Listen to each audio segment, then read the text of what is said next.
In today's video, I'd like to discuss this book here, The Subconscious Mind and Its Illuminating Light by Janet Young.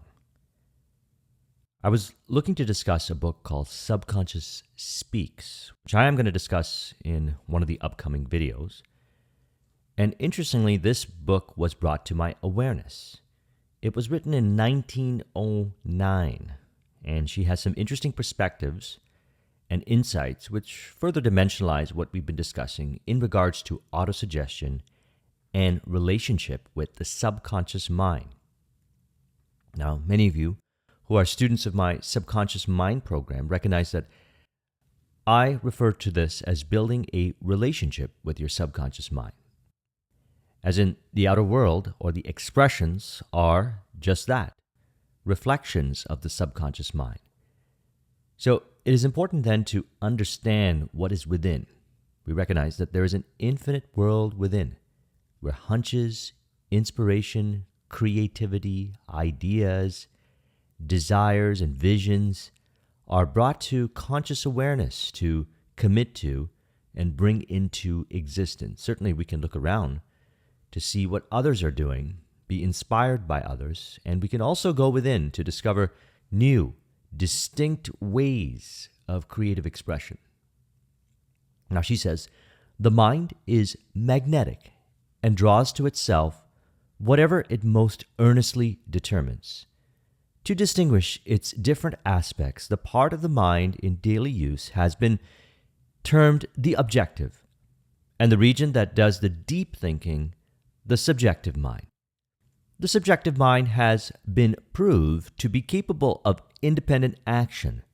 The mind, through intelligent concentration, may connect thought with these limitless etheric currents of spiritual forces belting and encircling space. These forces are governed by the law that demand creates supply. So I like that perspective. Demand creates supply. Being in the entrepreneurial world for many years, 2009, one of the things that I started out this journey was thinking more so is that based on what I see as resources, relationships, assets, etc., as in what I'm experiencing that exists, that's what I would build the business from. And while that's one way of doing things, I recognize that hunches, visions, inspiration can flash in my mind's eye, in which I don't see the relationships, I don't see the resources, I don't see the assets. And through the process of living by faith, which is loyalty to this unseen reality, the supply is created. Somehow relationships are brought to the surface.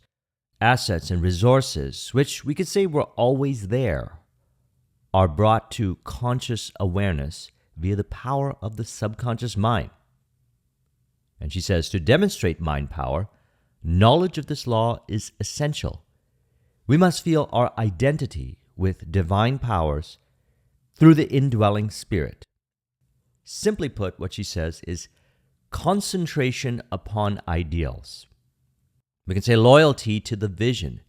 Person gets a flash, inspiration, a vision in their mind's eye. We see that as a fact in imagination, and the commitment to it realizes the way, or the end, or the vision, wills the means to make it happen. She says, reiteration, that power inherent, only awaiting recognition, understanding that faith controls this infinite power manifesting, and the higher spiritual law will establish the answer according to the intensity and activity of the will of the seeker. The objective mind observes and reasons upon plans and ideals. Then by suggestions to the subjective receives intuitions and answers of illuminating thought. The subconscious communicates with unseen powers. By concentration and reiteration of faith, continuously power may be realized. Autosuggestion is the great psychological miracle. Concentrate upon its supply.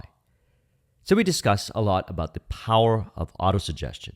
which I had learned from Think and Grow Rich in 2004, in which that time I was in $50,000 debt. And through the power of the subconscious mind, via self-suggestion or autosuggestion of how it actually is, as in the true intuitive beliefs, interpretations, perspectives that were received within, which were turned into suggestions in which I continuously suggested to myself in autosuggestions that I would read in the morning before going to sleep, and would communicate with myself throughout the day in some shape or form. In many different ways that were in harmony to that autosuggestion, reality began to change to reflect it. More opportunities were brought to the surface. Income sources would increase. I would get raises, and then not only was I able to get out of $50,000 debt, but I was able to save enough money to buy my first house. Now, someone might look at that and say, the ways of how it happened, upon connecting the dots looking backwards, was completely logical.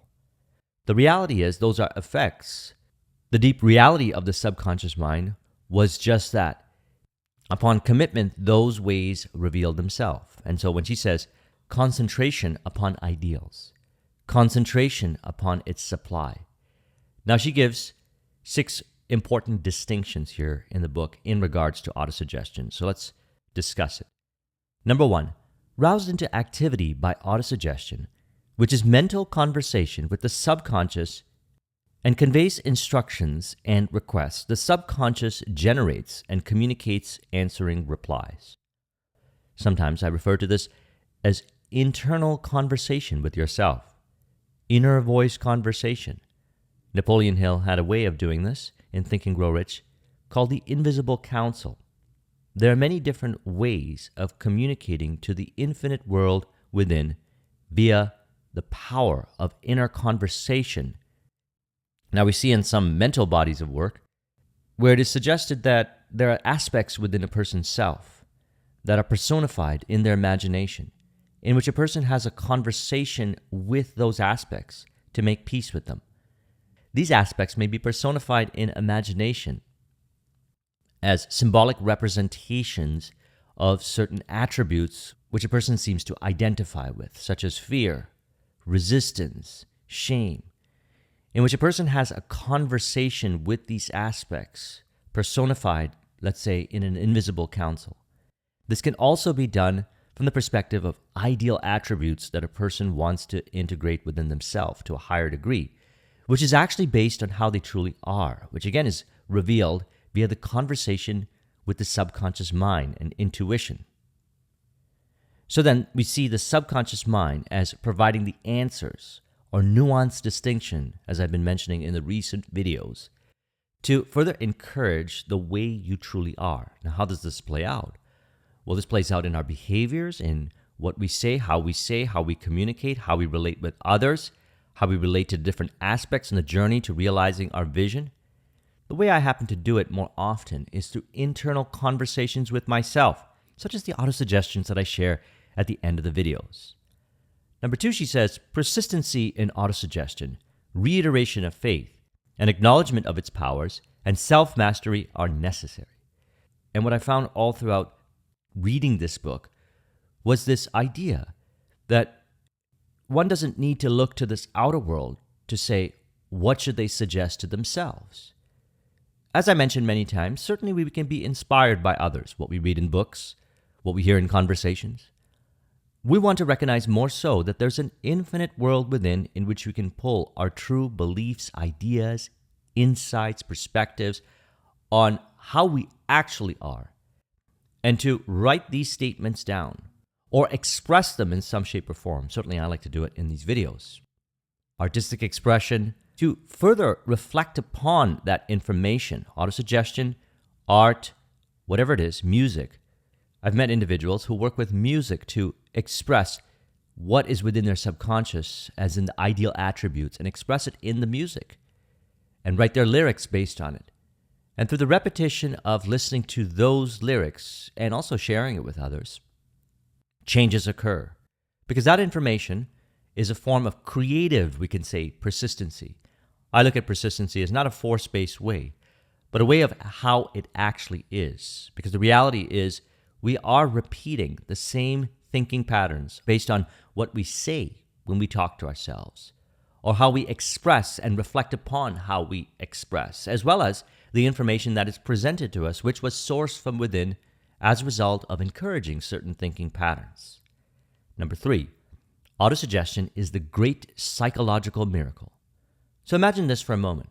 We're born into the world and we receive information, suggestions, and our own interpretation in regards to that information forms conclusions about ourselves and how we believe reality to work. And I would like to reflect back on the video that I released last Tuesday, the William Walker Atkinson video, is we have the ability to go within ourselves and find the true and accurate suggestions of how we really are and self-suggest those suggestions to ourselves so our outer world reflects it more so with all vivid accuracy in the conversations we have with others, in our day-to-day journey, in our relationships, in different shapes and forms, all aspects of our life, more so through the inward autosuggestion or inner conversation in relationship with how we truly are, our goals and visions. The outer world expresses to reflect it. One will see it. A lot of times I have conversations with people that have committed to their goals, their visions, and they would talk about the different aspects of their journey, and I would see how each of those aspects are in harmony and in contribution as reflections of realizing their vision. And I also track it back to the source within myself, as in what am I suggesting to myself that is translating over to this conversation that I'm having with the person and my own suggestions in relation to this conversation. This is also discussed in last Tuesday's video. I'll put a link in the description to it. So many different ways of working with autosuggestion. I work with words by communicating to myself in a way where I listen to myself. So I create suggestions to myself that resonate. For example, let's say I observed myself looking for approval to do something that I really want to do in the outer world rather than trusting the intuition within and the desire within and the vision within and acting from that premise.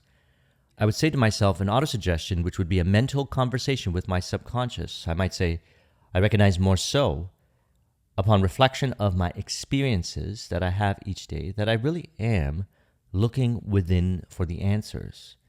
As a result, I recognize that I automatically express and share my views in which other people show up saying the exact same thing, reflecting that in many shapes and forms, in conversation, in body language, in ideas, in hunches, in inspirations. And upon realization that this is the reality of how it is in my mind's eye, I now recognize that I've changed to be more of how I authentically am. So this kind of autosuggestion has a conversational tone or relationship with the subconscious mind. One could say this is self-suggestive or self-persuasive, and this would be true. And what I always recommend is for everyone to find their own way, build their own relationship with themselves, learn how to communicate with themselves from the premise upon the ideals in which he says the subconscious communicates with unseen powers. And so to emphasize number 3, autosuggestion is the great psychological miracle. As a person learns how to communicate with themselves, as we're doing this all day long anyways, the question becomes, what are we suggesting to ourselves? We can be more aware as to what we are suggesting, and we can also be aware of our own interpretations in relation to the different information that we consume to recognize that we are suggesting or forming conclusions to that information within ourselves as well. So the autosuggestions in relation to within or without is happening quite frequently, we'll see, as we go about our day-to-day experiences on the journey to realizing our goals, our visions, our definite chief aims. Number 4, after autosuggestion or suggestions or affirmations to self that what desired is possible, that the subjective mind has powers to accomplish and will be amendable, to control by suggestion augmented by faith and belief. Let the subjective mind have expression. If instructed and trusted, it has been found to faithfully respond to the confidence reposed in it. So I like the distinction that she makes here, augmented by faith and belief. We can say faith is loyalty to the unseen reality, which is distinct from belief. One doesn't need to have a belief on how it will work or what ways it'll show up or any kind of beliefs. They can have faith, and some way, somehow, the reality reflects to the vision. Now, as a person goes through life, they form beliefs and conclusions about ourselves, in relation to others, in relation to different aspects of the journey. And what we want to do is let go of the beliefs that are not true and harmony with our goals, our visions, upon reflection of the different experiences that we have each day that reveal our beliefs. By working with the power of the subconscious mind by Joseph Murphy. I'll put a link in the description to that video. And what we want to do then is to encourage the true and accurate beliefs which are found within, and also the beliefs that you can find by having conversations with others who have also achieved the kind of success or relationships or different aspects of life that you desire to also experience. Upon having conversations with them or reflecting upon their information that they provide, you'll see that they are sharing their beliefs.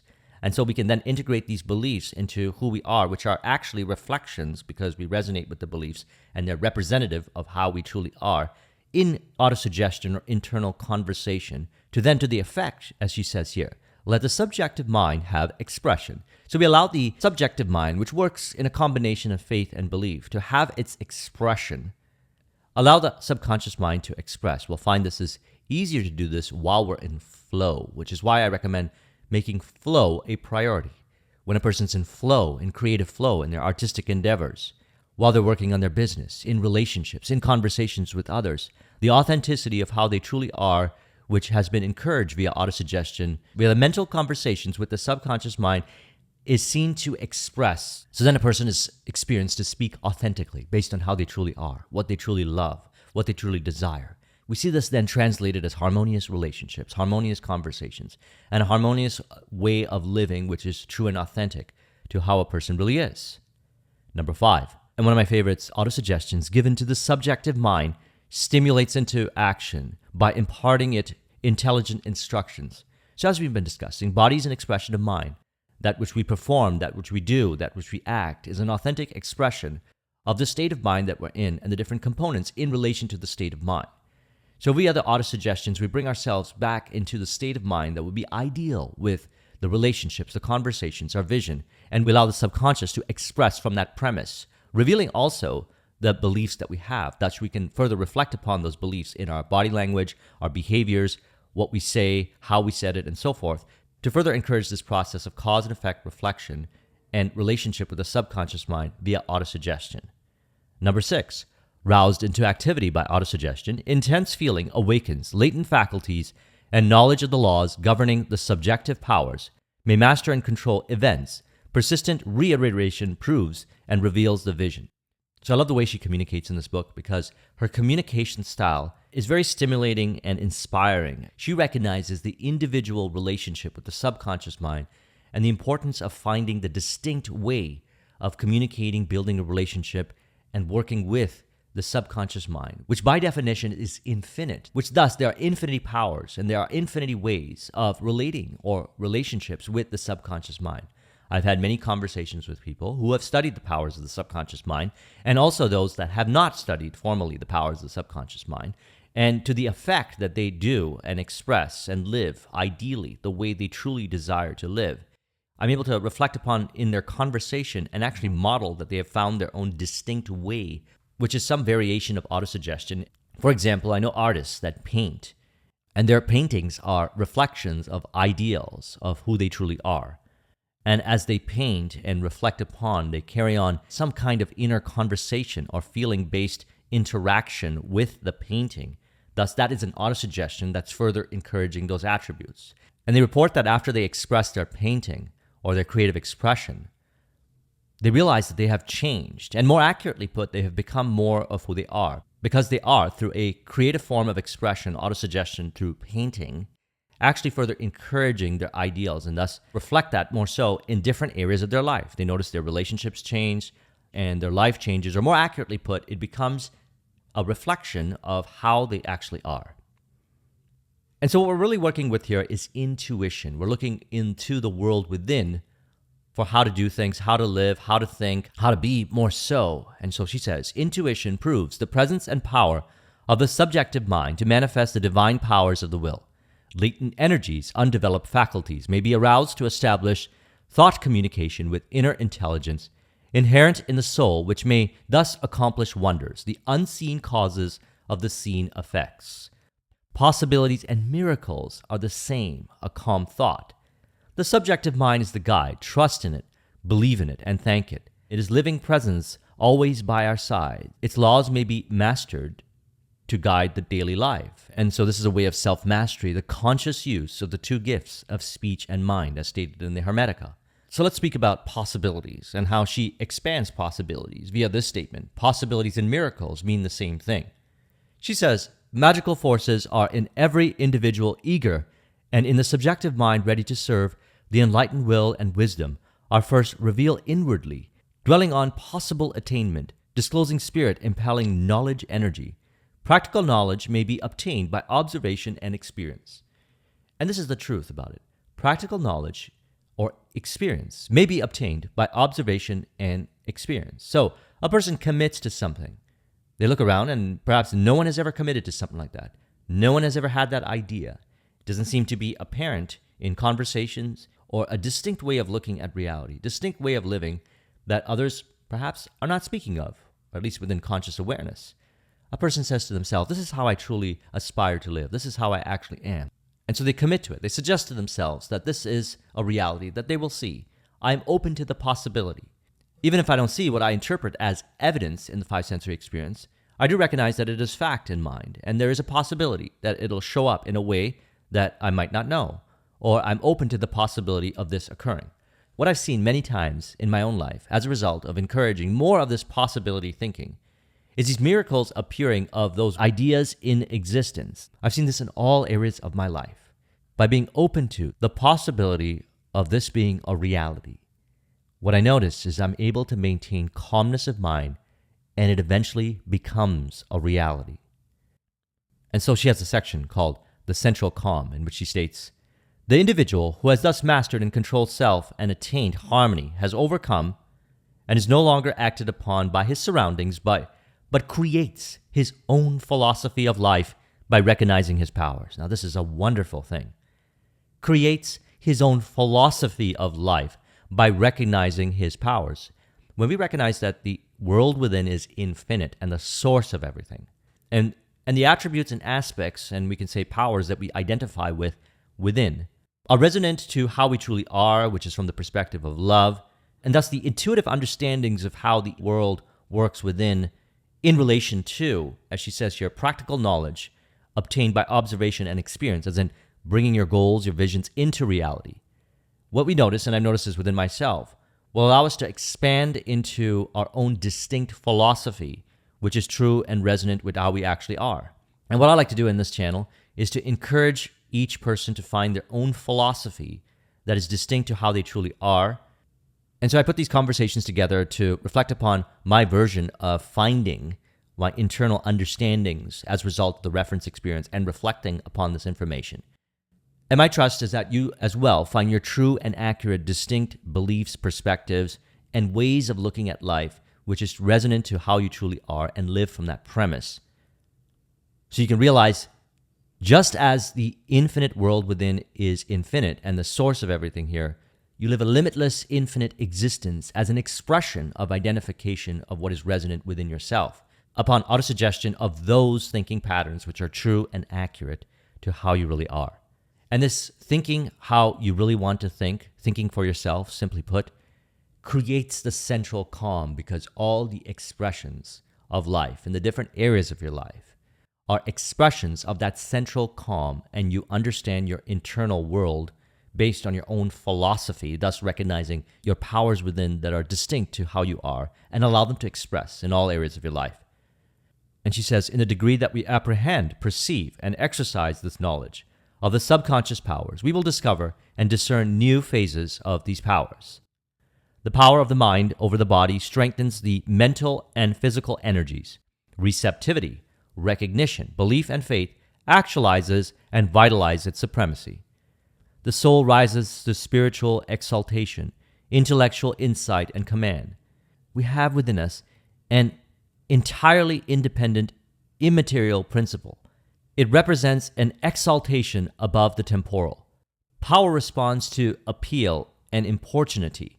Cheerful and harmonious thoughts attract helpful influence, reveal celestial secrets, and assist in all endeavor. Calm thought illuminates superior intelligence. So I trust you found this video to be helpful. Let's go ahead and conclude this with an autosuggestion to further encourage.